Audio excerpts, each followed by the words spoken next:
The first duty of government is to protect our rights. It's our job to maintain the proper role of government in what we were tasked to do. If you really want to doge, this is how you doge. You don't vote for bad legislation that expands government. Thank you. Now we're talking about taxpayer money, and we're talking about accountability. It is their money.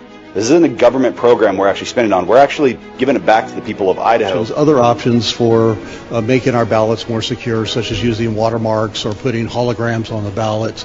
And I think that that's what we need to look at more, is trying to get back to what we used to be, where our churches and our families took care of each other instead of relying on the state.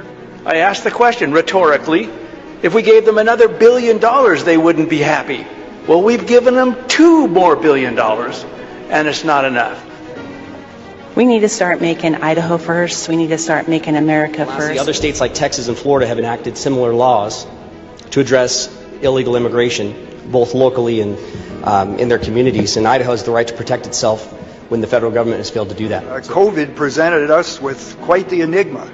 We didn't really know what it was or what to do, but that is no excuse to violate the rights of the citizens of the state of Idaho. Say vote no on this and let the teachers teach and quit bringing in coaches to teach the teachers to teach, and let's get education going again in Idaho.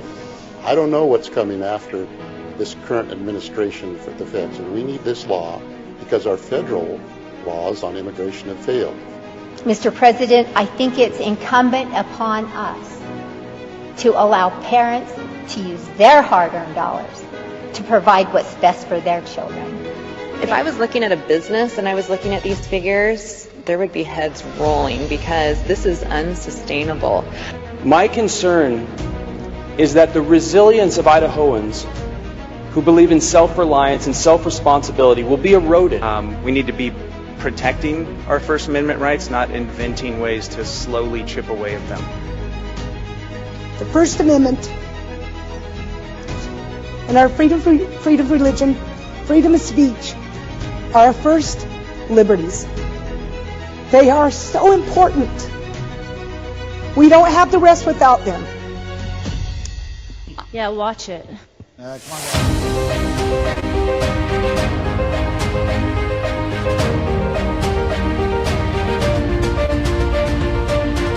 Hey, good morning, everybody. Monday, March 9, 2026.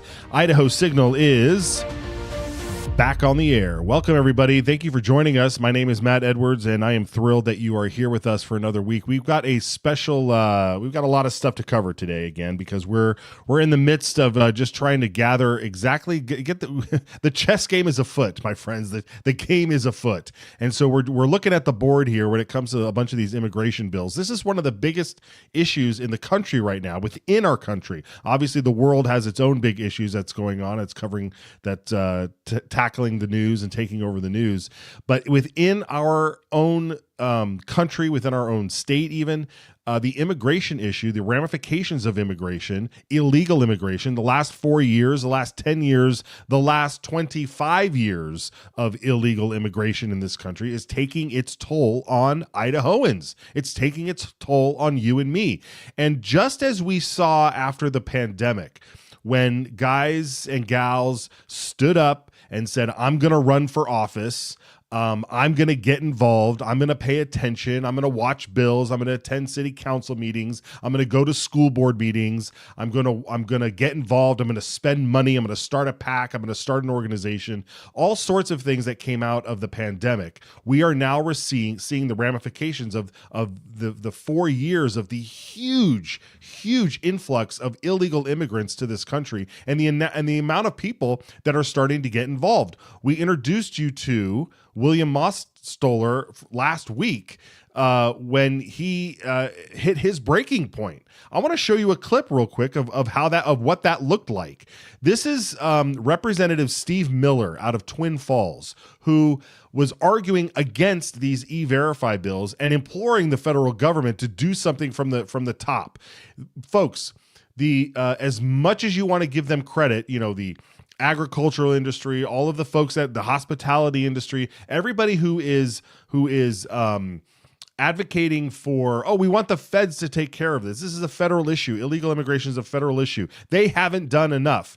Well, that we've heard that for the last 25 years. We've heard that for the last 40 years. I mean, it was 1986 when the big Immigration Reform Act happened, and we're sitting here with the same problems today. And when you got a guy like Representative Steve Miller who stands up and basically says, let's just do what Reagan did in 1986 and push this can down the road. Watch this clip, and then we'll watch Mr. William Mostoller respond to it. President Reagan took a step in that direction many years ago when he set up a system where if one employed this kind of a person and was willing to sponsor him, they had a mechanism where they could bring him in, talk about it. If they hadn't violated the law and met a certain number of standards, then they could get a work visa. And that's where we need to be with this. We need to be practical about it. We need to figure out how this population that's law-abiding and working and supporting our economy can get some form of visa or whatever it might be to work, not to become citizens, but just simply to be able to work. So I would ask the body to consider that and to oppose this till we get a better alternative. So you see here is his comment saying that he will not I just lost my train of thought. They will not become citizens. We still want them here, but they won't become citizens. We will just make them basically non-citizen citizens, which is atrocious. It's absolutely atrocious.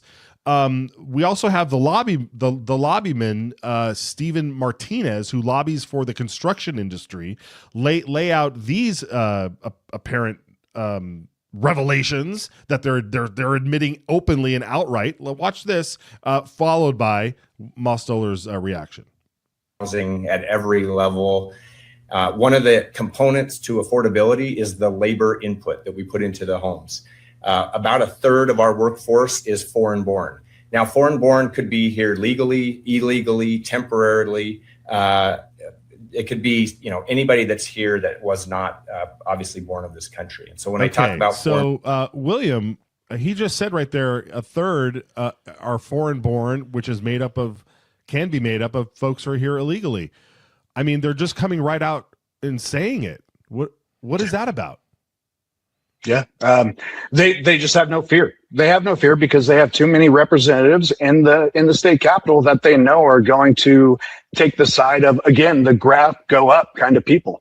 They don't care about American culture. They don't care about what the future looks like for our children. Because let's face it, not every child is going to go to college and become a lawyer, right? There are many people who need to actually get real jobs.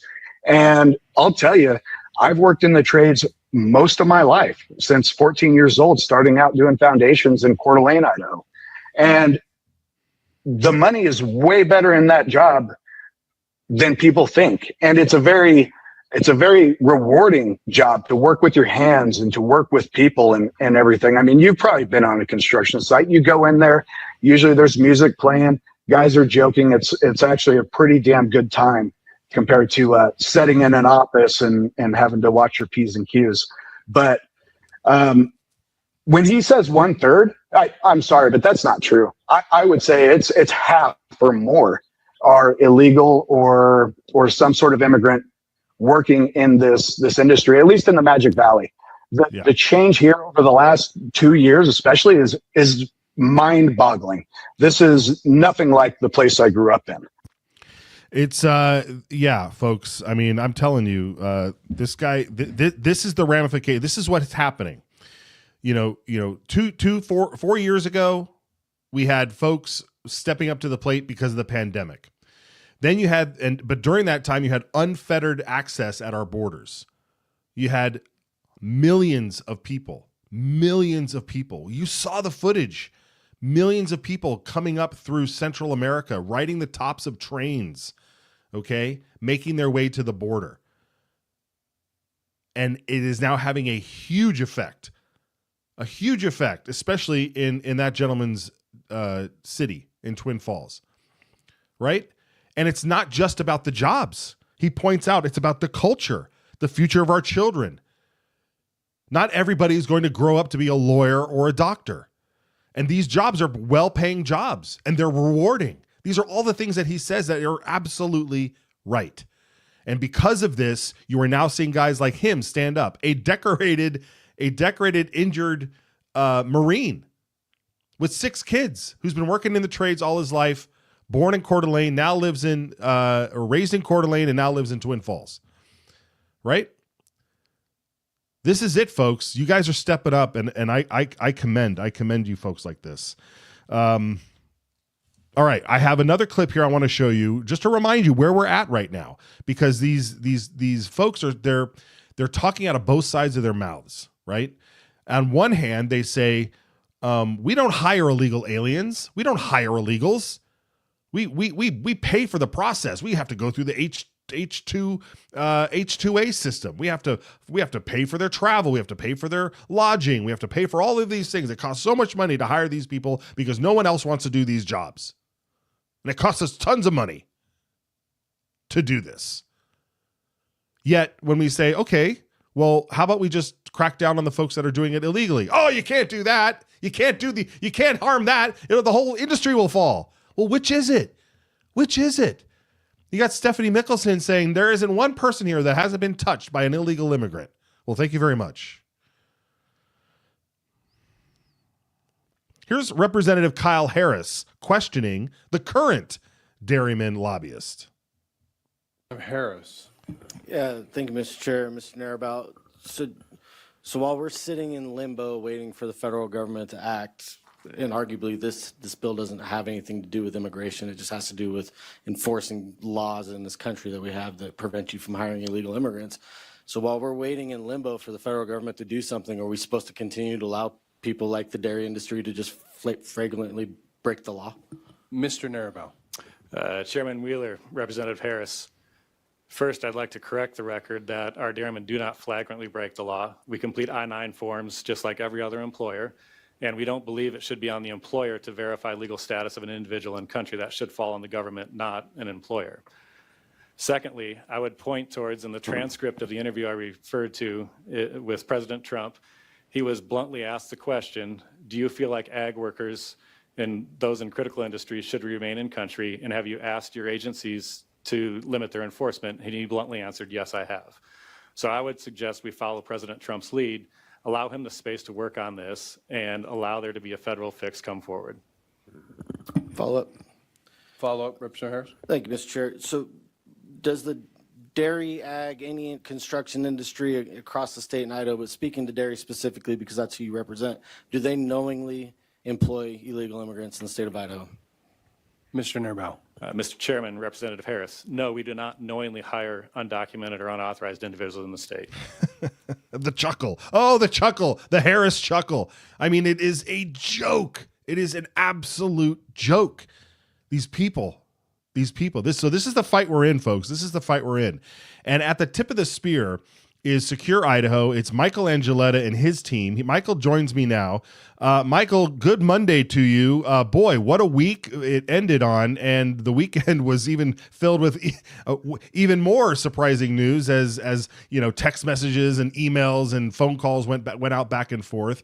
And so now here we are. It's Monday. The fight isn't over. We're still trying to figure out where the chess pieces are, and we thought we needed to have you on to kind of set the stage a little bit, get a bit of a recap, so that way we can activate folks and send them in the directions that we feel will be the most effective, because what we are watching and witnessing here is incredible. The amount of double talk, the amount of double speak, the amount of people falling over their words, trying to defend the indefensible. Michael, where were we at? We're beaten, but not down. If I could draw your attention, and maybe this is something you could put up on the screen, I can walk us through where our immigration reform bills stand currently and what the latest action is there.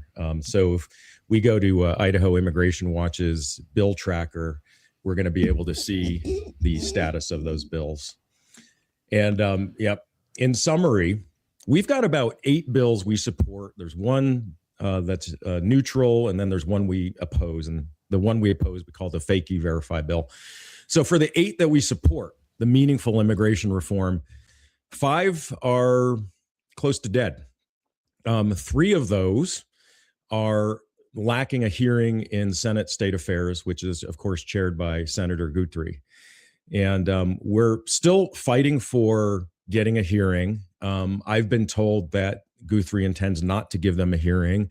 However, I can tell you that reports back from the Capitol are that Guthrie, Senator Anthon, Senate State Affairs have been absolutely flooded with not just emails, but phone calls from sincere and, quite frankly, outraged citizens who are insisting that at the very least, these bills deserve a hearing. Good. Just a hearing so we can have a public and transparent debate about the issue. But we know that when we shine light on these issues, that there's such a shining, blazing truth about what's going on right now that if that sees the light of day in a debate, the opposition who wants the status quo will lose. And that's why they will not even give it a hearing right now. There are other bills, if we look at the tracker, and I'll look at it with you here, that still have life, right? So 5 look like they're on their last gasp right now because they're not getting the hearings. 2 didn't make it out of House committee. And now we still have, I would say, 3 remaining. One is 287G. And what this does is it asks the sheriff departments and law enforcement to cooperate through a memo of agreement with ICE. And there's multiple different models in which they can do that, from light to very involved. And if those law enforcement agencies do not want to do that, they can opt out. And all they have to do is tell the public, here's why we're opting out. But we're getting a lot of institutional opposition to even that bill. So that's H659. You can see that right near the second from the bottom of that list. And the Sheriff's Association, the police chiefs both came out against that. We still saw that come out of the House floor with some strength. I think we got 42 votes or so for that. And so the question is, go ahead. Yeah, and Michael, and when, just to clarify, you said those law enforcement representatives came out against it, but this bill, even though it would opt everybody in, you can opt out, right? You don't have to do this. Yeah, and that's the point. Now, so they don't want to be on record. They don't want to be on record as opting out of this. It comes back to the transparency to the public thing, you see, right? Because it won't look good. You know, the voters in different counties are going to ask their sheriff, or in municipalities, they're going to ask the police chief, you know, why are you opting out? And they don't want to have to explain themselves to the public. That is exactly what is going on here. And it's worth noting that all of Florida institutes this just fine. Okay. And Florida doesn't even have an opt out. So the question is, what makes Idaho so different? We haven't gotten an answer on that yet, by the way. So that's H659. So it's green because it passed the House floor and now it's heading to the troublesome waters of the Senate. And the question is, what committee will it land in? And that usually gives us an idea of what its destiny may be. So stay tuned on 659. And we have 2 more that are still alive in the House. I should say. One is they're both related to auditing. You remember last time we talked, there's 2 buckets of bills. There's the auditing. Let's see what we're working with. What's the size and scope of the problem? And then we can make some intelligent and informed and empirical decisions. And then the second bucket is enforcement. So enforcement isn't looking too hot right now. Those are all the red X's. We're in big trouble there. The auditing still has a little bit of life with looking at our medical system, emergency care, to see what is the impact of illegal aliens on that system and what's the cost to the taxpayers and the public agencies rendering those services. And then the other is simply looking at, well, what is the immigration status of those that are currently arrested in Idaho? Is it a small problem? Is it a big problem? We're getting institutional resistance there too, I might add, by the way. So all along the board, and I feel your anger, and I think the wise choice is you can choose to be resigned or apathetic, or capture that anger, and that's what I'm doing. I think that's what you're doing, and channel it for effect. And so we still have some life here, and we're going to do everything in our power to get those remaining bills with life over the finish line. And we're not going to give up on those red X's. We're going to still ask the public, call, let your voice be heard. And I might add one last piece. There are primary elections.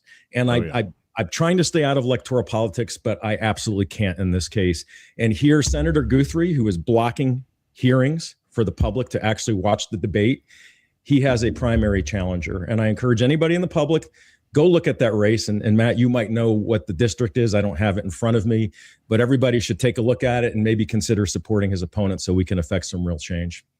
Yeah, that would be District 28. His opponent is Idaho National Guard Major David Worley, stellar individual. And yeah, definitely go check out that race. Yeah, and this is why we do this, and this is also why they shelve bills or they send them to places that makes it harder for someone to go on record as having voted for or against it. What I do find fascinating, though, is that there are some senators out there and who have published their personal opinion on why they oppose the bill, even before the bill has even gotten to them for a vote. And I want to shift a little bit here because I'm very curious on the argument. You've been having a public back and forth with a senator on X over there, which I would say is a very it's not coming from a defense of ag industry so much as it's coming from a more of a principled effect of how much power do we give to the federal government? How much do we acquiesce in our business to be the enforcers of law and that sort of thing? And so while I respect the senator's take on it, I simply push back as much as you have. What is behind this philosophy here of these sticking to this idea that just makes one seem so out of touch with what's going on in the world? Yeah, and I guess for those of you who have a life and are on X relentlessly every day, there has been what I think is a good faith back and forth between myself and some other citizens, and I'll name them. It's okay. I'm not demonizing him. Senator Shippey. And Senator Shippey has come out. He wrote a Substack article opposing E-Verify. And the underlying foundation of his argument is one of what I would call principle and philosophy, which is we need to limit government wherever we can, and we should not put the onus of enforcement on the public citizen, because that means more work for them. It means more government intrusion. And I think there's a time and place where that is perfectly applicable. I think the challenge is we always have to manage the tension between liberty, for example, and even enforcement, right? So we voluntarily give up certain liberties to ensure that other liberties can be protected through enforcement. And labor compliance is a perfect example of that. As it stands today, the way you supposedly verify an employee, and we saw the Kyle Harris clip when he was grilling the dairyman lobbyist, they use I-9 paper forms. And those I-9 paper forms, we ask the employee, fill it out to the best of your knowledge. We assume you're telling the truth. It's essentially an honor system. And then we just put it in a drawer. It looks good. Okay, great. No verification at all. Now, that is in many ways maximum liberty for the employer and quite frankly, even the employee. But here's the challenge when the rubber hits the road and reality starts to clash with our perfect principles. We have a changed landscape. We have upwards of 60,000 illegals in Idaho. Might not sound like a lot, but I think we're talking 2 to 3% of the population. If you look at Utah across the border, that has more than doubled in the last few years. There's nothing saying why that can't happen to Idaho, by the way. And when you look at the landscape nationally as well, with mass migration, illegal labor, illegals everywhere, public subsidies being consumed, and the list goes on and on. The reality, the calculus changes a little bit, and we have to look at that balance point between perfect principles of liberty and enforcement. And we have to not be so rigid. We have to adjust and enter the realm of what works, i.e. pragmatism, i.e. practicality, what in the real world will actually work. And I'm sorry to ramble, but I'll give you one other example. If we were, let's assume we put our hats on and we're a perfectly left-leaning liberal, and we say, welcome all immigrants, legal and illegal alike. And then you ask that same left-leaning liberal, well, Surely you will welcome them into your home and give them bed and shelter and food. Well, no. We can't do that. This is a perfect example of where reality meets perfect principle. And so the debate with Shippey, whose argument rests on what I would call perfect principles, I think his argument fails. It fails when it hits reality. And reality is right now, when those I-9 paper forms are submitted to an employer, or let's say a corporate dairyman, I emphasize corporate, they're going to look the other way, and that illegal labor is going to continue to funnel through. What we proposed with HB 704, which looks like it's killed by Senator Guthrie without a hearing, is simply let's verify that those I-9 forms are accurate. That's all. And when you look at what that means for an employer like me, a small business owner who hates paperwork, hates bureaucracy, it requires a 10-minute enrollment. And then every time I make a new hire as a small business, it takes less than a minute. And then we get verification. And I don't think that's asking too much at this point. And I don't think the public thinks that that's asking too much as well. So I think that is the fundamental difference right now, is there is in my humble opinion, an innocent inability to recognize the changing landscape and to shift and move that balance of tension between liberty and enforcement. And that's where we're getting stuck with some of our conservative limited government senators. And I've talked to 3 of them, by the way, 3 of them. I'm not going to name the other 2. And they're all coming from that same place of perfect principles. And that just doesn't meet the needs of Idaho today in 2026. It fails. Yeah, it's such and I understand it. You know, it can be it's a what is it? It's a tightrope to walk. You know, because we don't abandon our principles. We're not here to abandon our principles. But when you look at the landscape, I mean, the I-9 form process is 10 times more cumbersome than the E-Verify. So you're already acquiescing to the fact that we have to print out a form. Right? You print the form, you have them fill it out, you have them bring the documents, you go to the scanner, you scan them all in, you digitally, you spend time, you do that over hundreds and hundreds and hundreds of employees. That's reams of paper that you're printing. I mean, the time and the money and the cost and all of that is already factored into something that you're already mandated to do. And here we are, a modern way to verify the information is correct. I mean, if you're not verifying it and someone's illegal, you're basically an unknown accessory to criminal activity.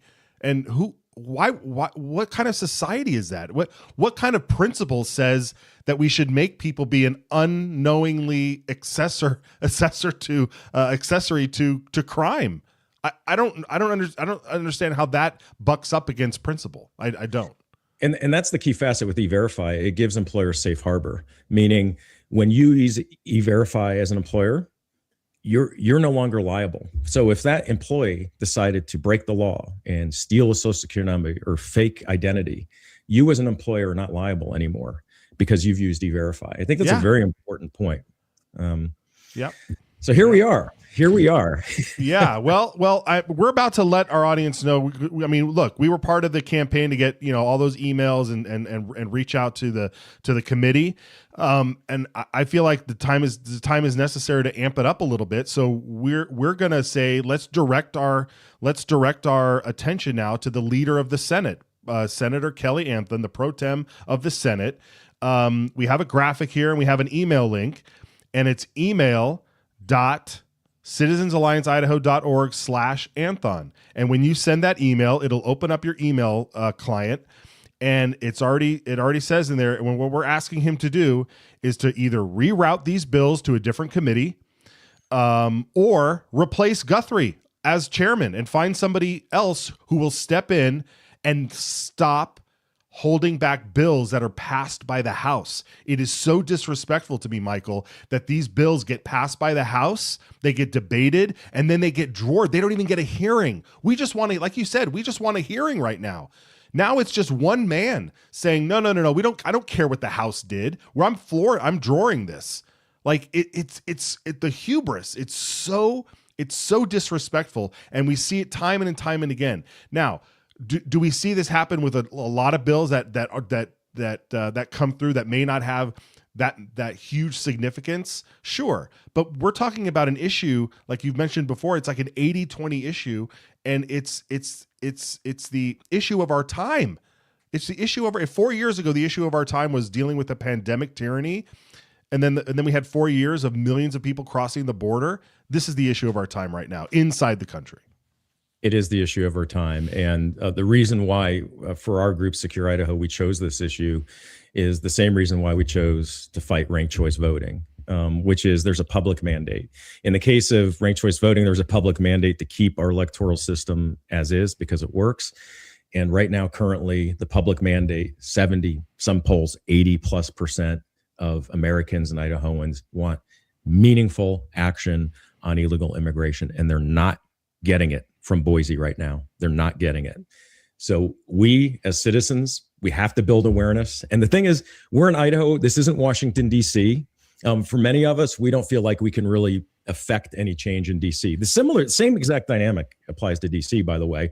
90% of the policy advanced in D.C. doesn't reflect the will of the constituents. There's like plenty of academic literature on that. We're seeing the same aspect and dynamic apply right now in our own state, in our own backyard. And I think the difference is we can actually affect change here locally. We can actually make a difference, right? We can mobilize, we can find primary opponents, we can let our voice be heard, we can write legislative briefs. That's one of the things we've been doing. Does it move the needle a little bit by itself? Yeah. Is it enough by itself? Definitely not.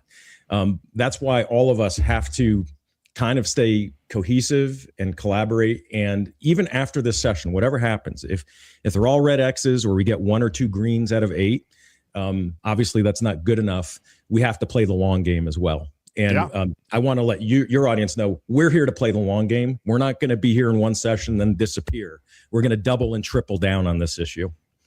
Amen. Thank you, Michael. All right, everybody. IdahoImmigrationWatch.org. Send in your money. Send in your bookmark it to follow the bills and find any other calls to action. Where else can people follow you, Michael?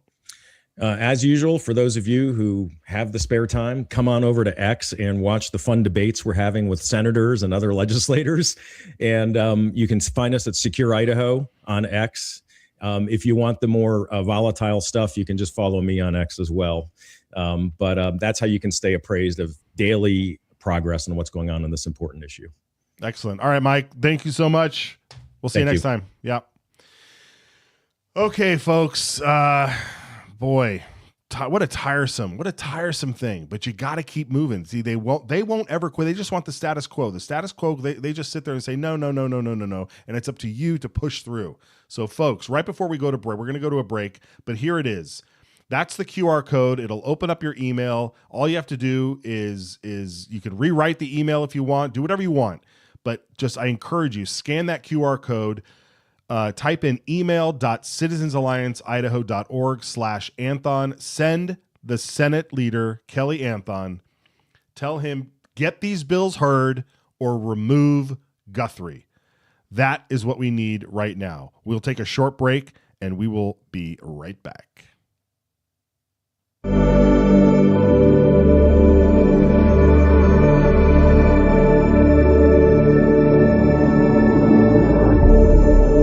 That's exactly what happened. You want to pull the tape? You can pull the tape because we now got video.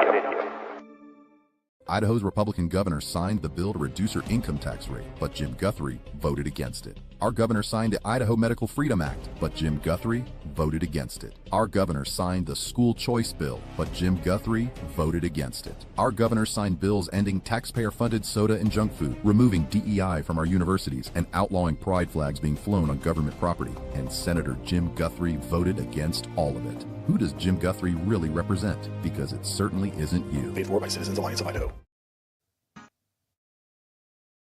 The dictionary defines a pledge as something that you give as a sign that you'll keep a promise. As Idahoans, that's what we're looking for in our elected leaders. A sign that they'll keep their word. Talk is cheap, and so are political promises, hidden agendas, and special interests. This is why we created the Citizens Alliance of Idaho Pledge, affirming the values Idahoans have been living by for over 100 years, inspired by the only 2 documents everyone has agreed to live by. So when an Idaho legislator signs our pledge, inviting voters to publicly hold them accountable. That's what we call political integrity. The pledge restores trust and honesty between voters and their legislators. It means protecting our shared values and ensuring your voice is heard in Boise. And that is priceless. Thank your legislator for having the political courage to sign the Citizens Alliance of Idaho pledge. And if they haven't, it's time to ask why.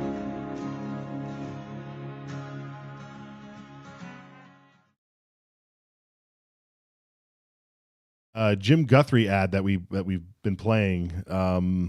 That's playing all over his district, folks. I want you to know that.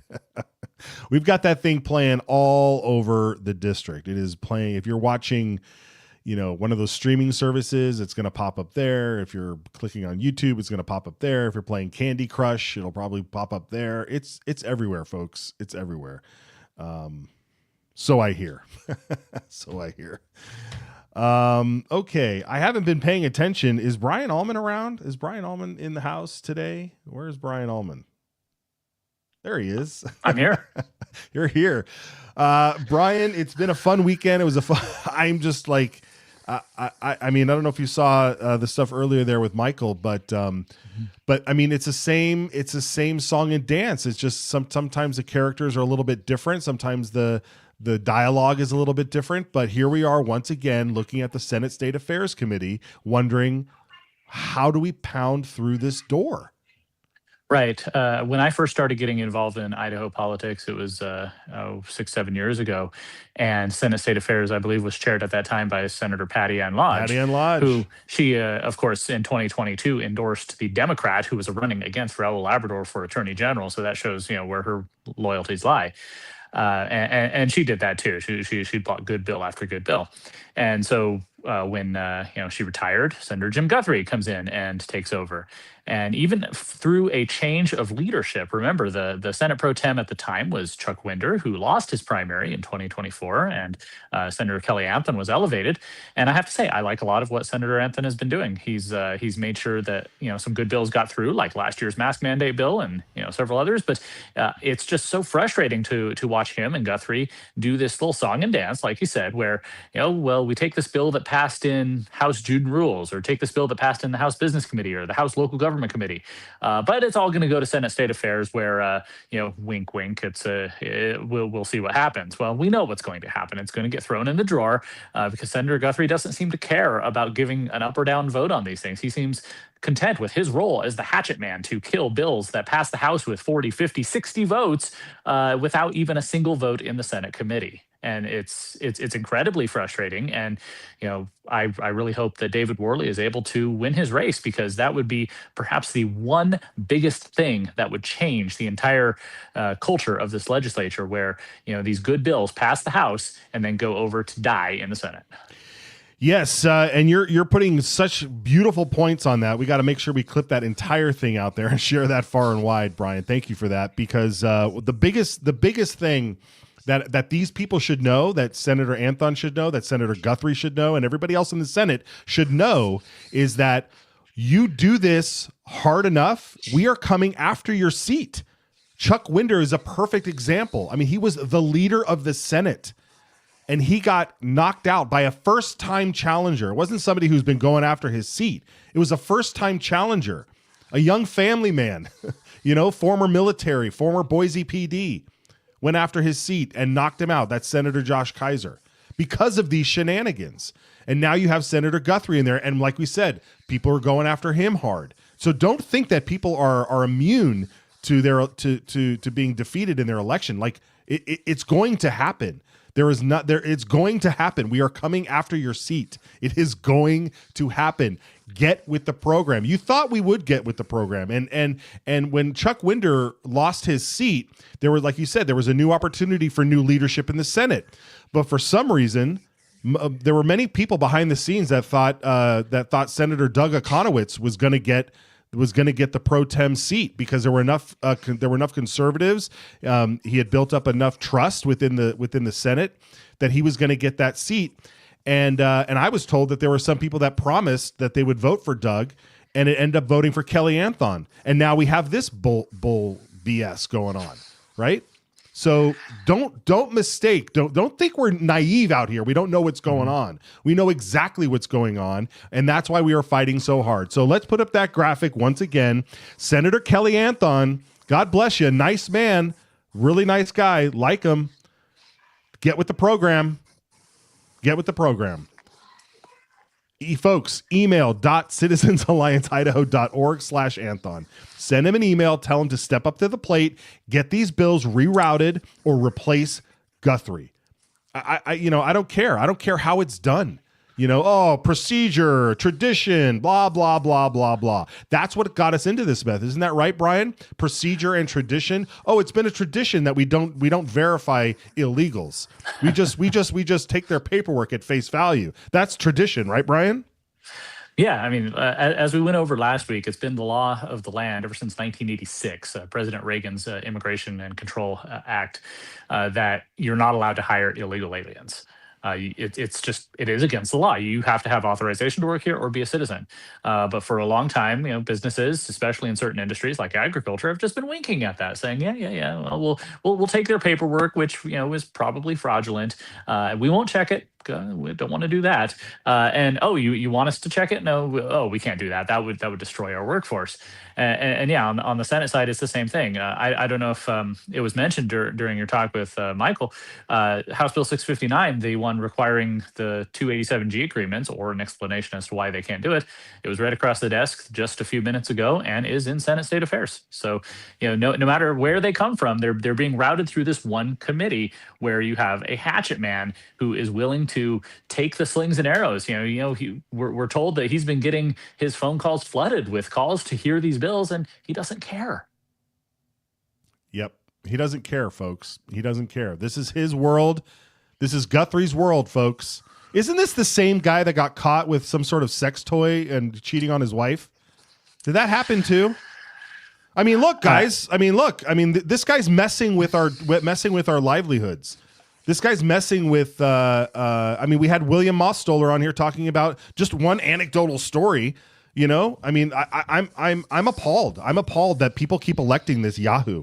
This is it. The gloves are off. He's now in charge of this 287G. We just heard all about it. This would empower the sheriffs and the police to work with the feds on apprehending criminal illegal aliens. Brian, I'm losing it, man. I'm losing it. It's incredibly frustrating.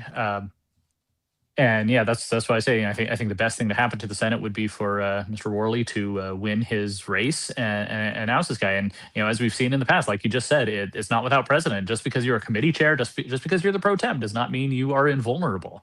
And if we get the right message out, if enough people see what's going on, do the voters of District 28 really like this? Do they like their guy acting like a dictator with more power than the governor? If the governor vetoes a bill, the Senate and the House can override it. There are ways to actually pull a bill out of committee, but again, tradition, people don't want to go there.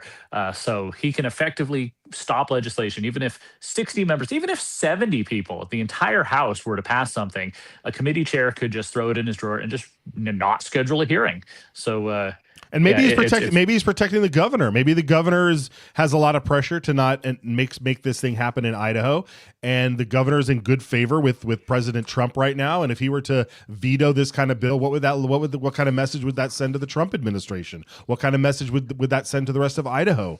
There's all sorts of different political games and chess pieces that are out there that are playing afoot, and sometimes it's hard to tell who's the queen, who's the king, who are the bishops, and who are the pawns. But we all know that none of us have a piece on the board at all.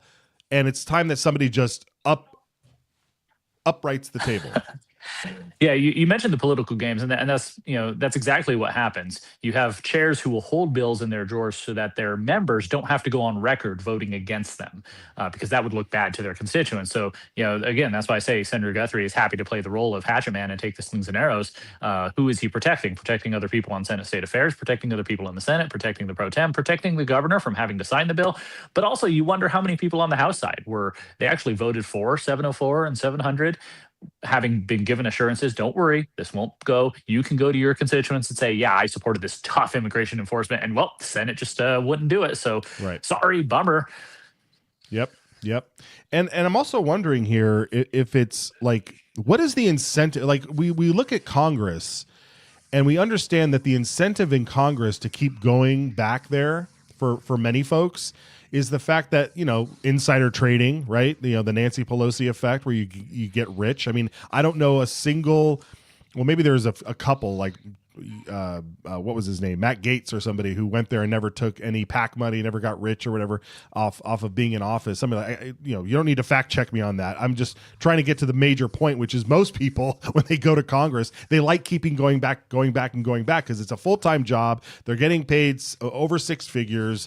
They get the prestige and they get the ability to maximize their own investments all over the place. And they somehow leave Congress millionaires, absolute millionaires. What is the incentive inside a part-time legislature where you're getting paid $20,000 to go sit and deal with this stuff for 3 months? What's the incentive? Is it just power? Why do you want it? Why do you hold these bills and protect people from having to have their vote on record?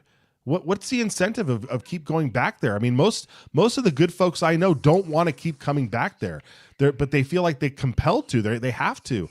Most people that I know that are running, that have run in the last 4 years, have said, like, I've never wanted to do this. This isn't something I was looking to do. I just felt like no one else could stop the madness. Well, I can't speak for anybody in there. I'm on the outside, so it looks foreign to me why you would keep coming in for, be a glutton for punishment if you're not getting some compensation. Now it's possible, when you think about the different people in there, that they see themselves as fighting the good fight, fighting against those extremists who want us to enforce the law and get rid of all our agricultural workers who are not here legally.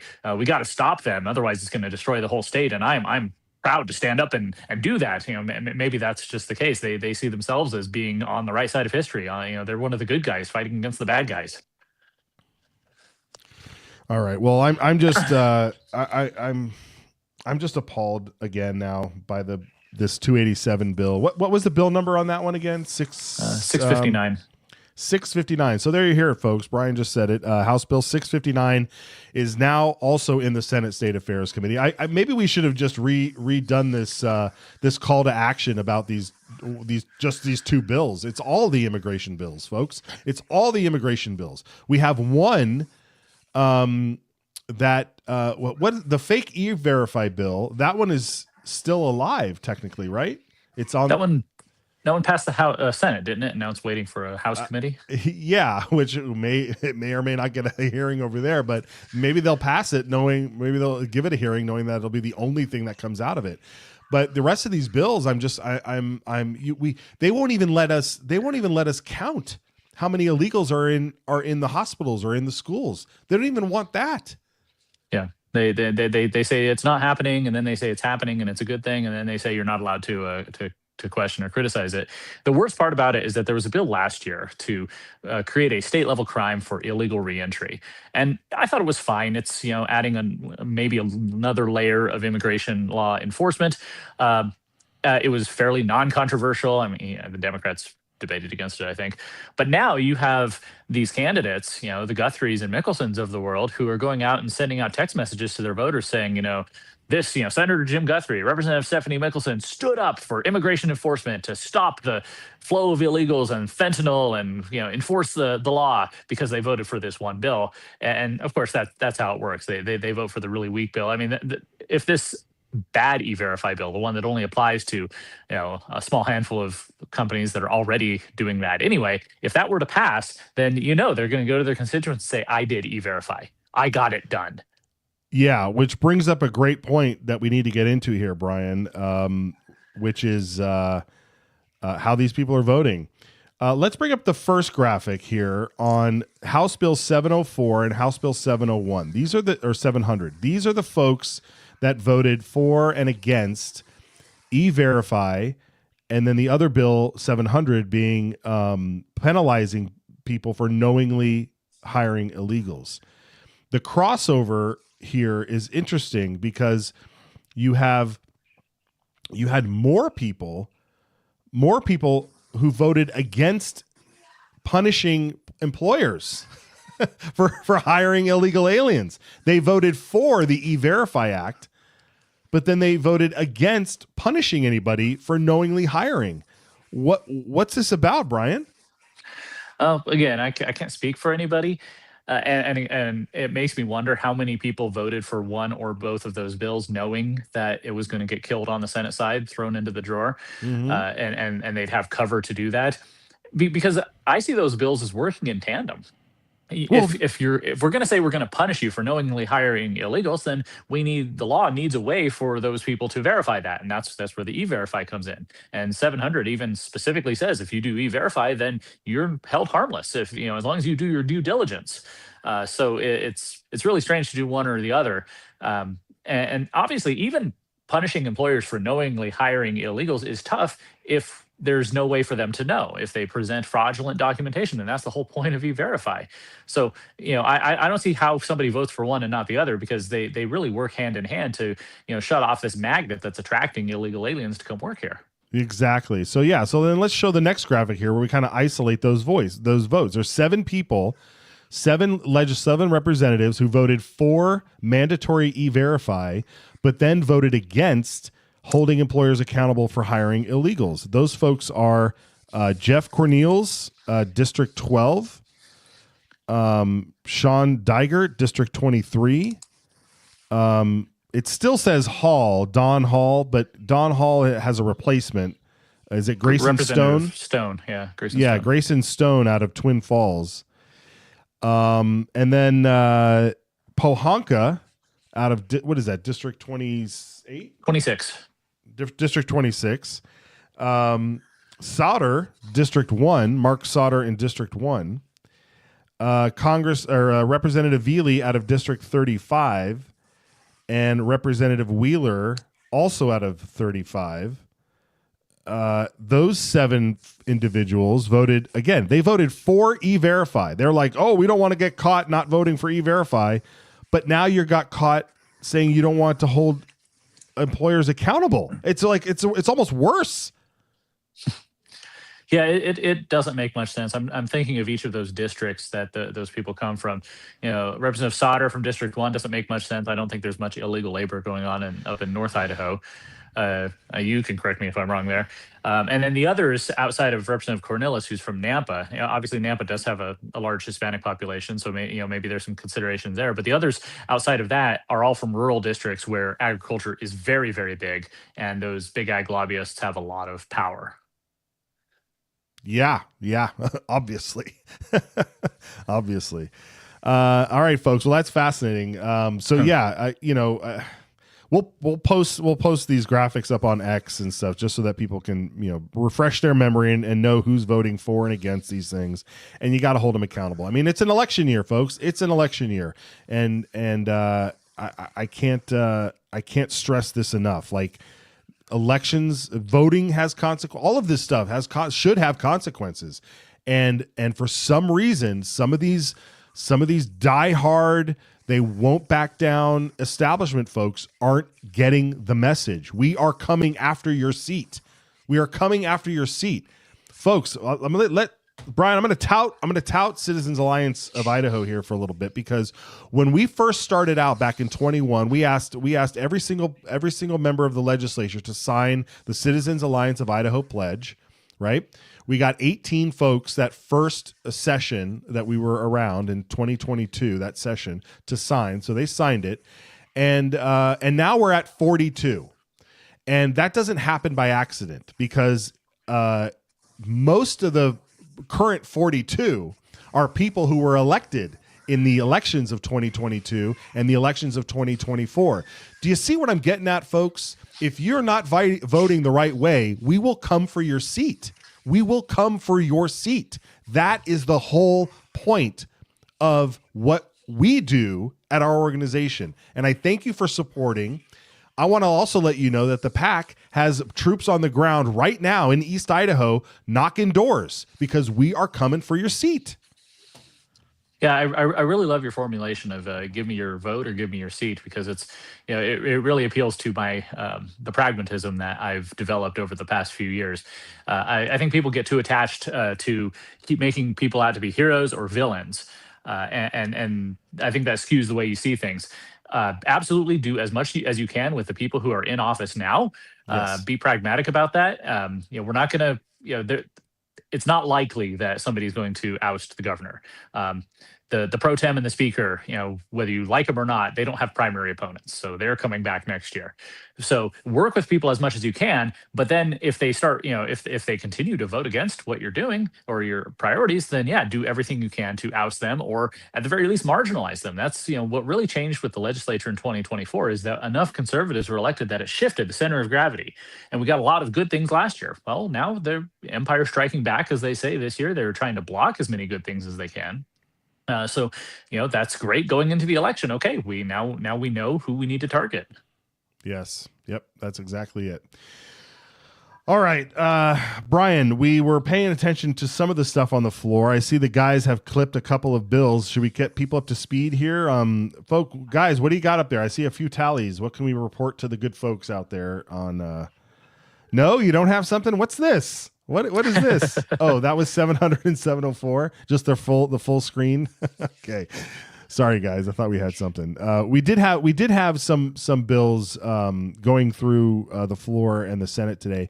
And I don't remember what they were now, but that's okay. We're focused on this. That's all right. All right, Brian. Well, why don't we do this? Why don't we let the people know what you're working on? I know you unveiled the primary pulse again. Tell people about that and how we can follow you. Yeah, at gemstatechronicle.com. I do have a new article up about Boise State University's presidential search, so go check that out. But yeah, the primary pulse is it's back. I did it in 2024. I've redone it a bit, so you can see all Republican primary candidates all on one page. You can click on each district and get a zoomed-in view of their pictures with links to their sunshine reports and Google News links and their own websites, see their contact info, so that you can ask some questions and decide not only who you want to vote for if they're in your district, but also who is your priority to help. Who do you want to go knock doors for? Who do you want to go donate money to? I'll bring it up again. David Worley is running against Senator Jim Guthrie. That would be a huge sea change if he managed to oust the Senate State Affairs chairman. So he can use all the money he can get, and maybe that's your priority. If it's one of mine. Yeah, it definitely is. It's definitely one of my priorities too, Brian.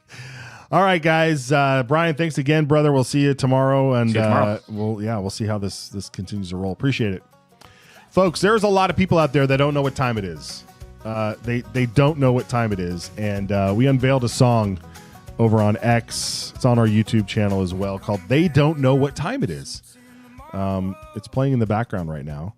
It's a long tune because it covers a lot of different things. And if I encourage you, go check it out. It's a little bit of a passion project of mine, and it was super fun to do and have fun with. It's totally, and the music video is completely AI. It's all AI. No, I make no bones about it, or I'm not shamed about it. It's a fun tool, great for this kind of thing. So I encourage you to go check it out. Okay, folks, let's do this. Give us a call. 208-402-4915. 208-402-4915 is the number to dial. Leave your message. Put it in the context of a nice 30 to 60 seconds would be nice. Your name, your town that you're calling from, and we'll play it on the air. I think I got one or two voicemails in the queue that we hopefully we can get to this week, and we'll put it on the air and give it to you. We finally crossed 8,000. Whoo, yeah, 8,000 subscribers over at the YouTube channel, and we thank all of you for watching live. We thank you for watching the archive, and if you do watch the archive, there's the vertical version. There's the traditional widescreen version over there on YouTube. So thanks to them for figuring all that out. We don't have to do anything. We just broadcast and they take care of it. But anyway, head over there. We clip out all the different interviews. We've got shorts. Just spread that stuff out there as far and wide as you can, folks. The more people we can get eyeballs on this program. You see the great guests that we have. I mean, we do this all so that we can make a positive effect on Idaho. And if you're out there and you just need to use low data, you don't want to use up all your data on your phone plan, IdahoSignal.live streams the show audio only on a loop 24/7 until the next program. So head over there and do that. We will see you tomorrow for the Tuesday program, and hopefully things start turning around this week. We really need to put the pressure on all of this. There's some other bills too that we need to apply some pressure. The teachers union bill Folks, I don't know if you heard this, but the teachers union bill is now stuck in the Senate, not the State Affairs Committee. It's stuck in another committee. So we'll have more on that tomorrow and the rest of the week, so stay with us. We'll see you next time. And the night runs deep. The libertarians howl about leaving it be. County government ghosts in charge we see. Be your kind hearts with their wars overseas. Progressive old guard on their bended knees. But the culture's a gray guard, the church has gone cold. Pagan with howling story done told. You polish your principles, shining in need, while the republic crumbles under our feet. It's a warning from the online wire. Heritage Stoller took us holy fire. Ace in the hole, stay in charge or you die. Flight 93 Russian, cross the blood-red sky. Come on, playing dice and let's make the game. The left's in insurrection, name in your name. That's the stark choice, but you fiddle in silence, ignoring the voice. Oh, they don't know what time it is. The hands on the clock are spinning wild and free. Midnight's knocking, the wolves at the gate. Shadows dancing in the fight I take. Wake up, you dreamless, from your slumber so deep. They don't know what time it is, and the night runs deep. So blow your horns out in the gathering storm. This bill, I think, it puts a stake in the ground that says we have a sovereign right to protect what's ours.